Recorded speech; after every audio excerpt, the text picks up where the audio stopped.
Assalamualaikum warahmatullahi wabarakatuh. Selamat pagi. Semoga kita selalu sehat dan semangat belajar serta beraktivitas. Perkenalkan, kami dari mahasiswa Prodi Manajemen Universitas Pemulang. Kami dari kelompok 13 yang beranggotakan saya sendiri atas nama Hikmawan dan teman saya Lisnawati Wulandari serta Sumana. Di sini kami akan mempresentasikan tugas kelompok yang berjudul Kurs Valuta Asing. Tugas ini sebagai syarat dalam memenuhi tugas mata kuliah ekonomi makro dengan dosen pengampun Bapak Jamaluddin selaku dosen mata kuliah tersebut. Oke, kita lanjutkan ke pembahasan yang pertama mengenai definisi valuta asing. Nah, di sini valuta asing yang biasa disebut dengan falas merupakan mata uang yang dikeluarkan sebagai alat pembayaran yang sah di negara lain. Valuta asing akan mempunyai nilai apabila valuta asing tersebut dapat ditukarkan dengan valuta lainnya tanpa pembatasan. Nah, valuta asing atau falas mempunyai dua fungsi, yaitu melakukan transfer mata uang sebuah negara dengan negara lain agar bisa dipergunakan di negara tersebut, mendapatkan atau menyediakan kredit untuk pembagian transaksi perdagangan internasional, serta sebagai sarana untuk memperkecil resiko karena perubahan kurs. Dan yang sekarang, penentuan kurs valuta asing. Penentuan kurs valuta asing berdasarkan permintaan dan penawaran mata uang asing dalam pasar bebas yang ditentukan oleh tiga hal. Yang pertama, permintaan mata uang asing, transaksi mata uang asing, dan penentuan harga mata uang asing. Sedangkan penentuan kurs pertukaran oleh pemerintah bertujuan untuk memastikan bahwa nilai tukar aktual tidak mempengaruhi perekonomian secara negatif. Dan sekian pembahasan dari saya. Akan dilanjutkan oleh teman-teman kelompok saya. Sekian dari saya, terima kasih semuanya. Assalamualaikum warahmatullahi wabarakatuh. Perkenalkan, nama saya Lisnawati Wulandari, biasa dipanggil Lisna. Saya dari kelompok 13. Di sini saya akan melanjutkan presentasi dari Saudara Hikmawan tentang sistem kurs valuta asing. Mari. Yang pertama, sistem kurs tertambat atau yang disebut juga dengan peg exchange rate.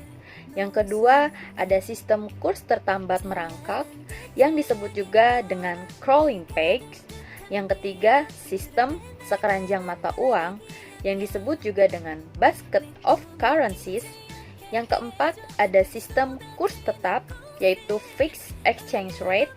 Dan yang terakhir, ada sistem kurs mengambang yang disebut juga dengan floating exchange rate. Nah, baik. Apa aja sih faktor-faktor yang mempengaruhi kurs? Nah, di sini saya akan menyebutkan faktor-faktor yang mempengaruhi kurs. Yang pertama, ada dari kebijakan pemerintah. Yang kedua, tingkat inflasi. Yang ketiga, perbedaan tingkat suku bunga. Yang keempat, ada aktivitas neraca pembayaran. Yang kelima, tingkat pendapatan relatif. Dan yang terakhir, ada ekspektasi. Baik, selanjutnya saya akan menjelaskan tentang menghitung nilai tukar valuta asing berdasarkan kurs yang berlaku.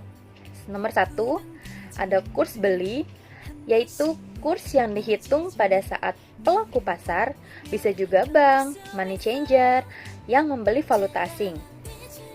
Ada dolar, rial, dan sebagainya. Masih banyak ya.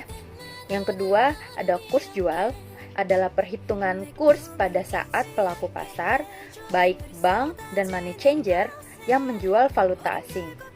Yang ketiga, ada kurs tengah, yaitu kurs antara kurs jual dan kurs beli. Bisa disebut juga dengan penjumlahan kurs beli dan kurs jual yang dibagi dua. Baik, demikian penjelasan dari saya. Presentasi selanjutnya akan dilanjutkan oleh Saudara Sumana. Terima kasih.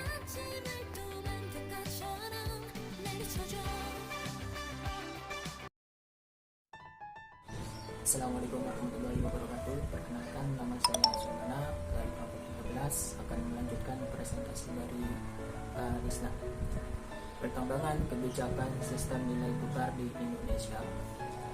Yang pertama, Multiple Exchange System atau sistem nilai tukar vertikal. Sistem ini diperkenalkan sejak Oktober 1966 sampai Juli 1971. Yang B, Fixed Exchange Rate System atau sistem nilai tukar tetap. Sistem yang berlaku dari Agustus 1971 hingga Oktober 1978. Menghubungkan nilai tukar rupiah langsung ke dolar AS. Sistem ini nilai tukar yang ditahan secara tetap oleh pemerintah atau berfluktuasi di dalam batas yang sangat sempit.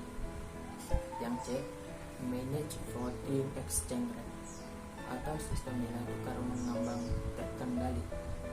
Sistem ini berlaku dari November 1978 hingga Agustus 1997. Sistem ini di mana pemerintah bisa melakukan intervensi untuk menjaga supaya nilai mata uang tidak berubah terlalu banyak dan tetap dalam arah tertentu. Yang D, Free Floating Exchange Rate System atau sistem nilai tukar mengambang bebas.